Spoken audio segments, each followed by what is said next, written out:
Shalom sahabat yang baik hati, salam sehat selalu bagi kita semuanya. Marilah kita mempersiapkan hati kita untuk merenungkan firman Tuhan.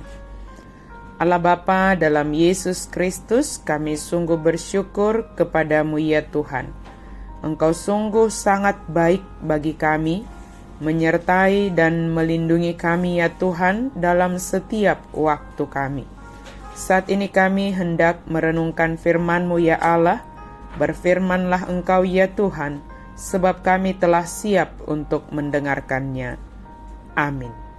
Firman Tuhan bagi kita pada hari ini tertulis dalam Imamat 25 ayat 14.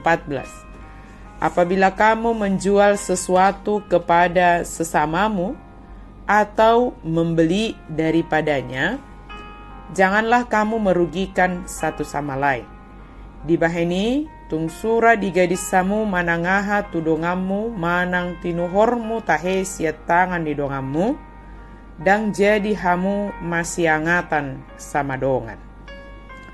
Janganlah merugikan satu sama lain. Siapapun tidak mau dan tidak suka jika dirugikan. Berbicara tentang rugi maupun untung atau laba, maka kita akan langsung berpikir tentang jual beli atau perdagangan. Ketika harga barang-barang kebutuhan pokok naik dari harga normal, konsumen sering merasa dirugikan. Para penjual dianggap menaikkan harga sesukanya.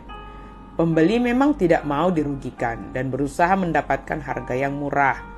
Jika pembeli membeli barang di pasar, mereka berani untuk menawar agar mendapatkan harga yang murah. Agak berbeda sedikit sikapnya jika berbelanja di supermarket atau mall. Prinsip utama dalam pesan Imamat 25 ayat 14 ini adalah orang tidak boleh saling merugikan dalam perdagangan atau dalam berbagai hal, dalam segala hal dalam hidup kita. Pesan ini penting karena itu diulang 2 kali. Bisa kita baca ayat 14 dan ayat 17. Prinsip penetapan harga jual tentu memiliki standar dan tidak asal dibuat oleh penjual. Jika proses jual beli berpegang pada prinsip tidak boleh saling merugikan, maka sebenarnya kita tidak perlu khawatir dengan naik turunnya harga.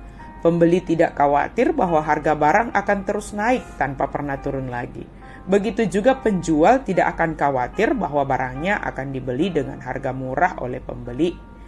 Semua warga masyarakat, terutama kalangan ekonomi lemah, bisa tetap membeli barang yang mereka butuhkan.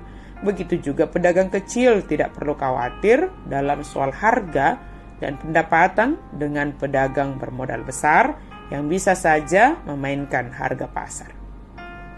Dalam dunia perdagangan atau apapun dalam hidup kita ini, bahwa semua yang kita lakukan harus sebagai penyataan atau bukti bahwa kita adalah orang yang takut akan Tuhan. Seperti yang tertulis dalam ayat 17. Janganlah kamu merugikan satu sama lain, tetapi engkau harus takut akan Allahmu, sebab akulah Tuhan Allahmu.